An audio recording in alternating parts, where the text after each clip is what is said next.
بسم الله الرحمن الرحيم. يقول الله سبحانه وتعالى: ومن أحياها فكأنما أحيا الناس جميعا.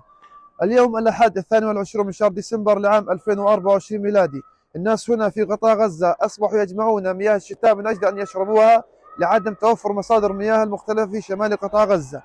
وبين هذا وذاك نقوم اليوم بإذن الله سبحانه وتعالى وبصحبة إخواننا أبناء الكرد أحفاد صلاح الدين، نقوم بإذن الله سبحانه وتعالى بتنفيذ هذا المشروع المبارك.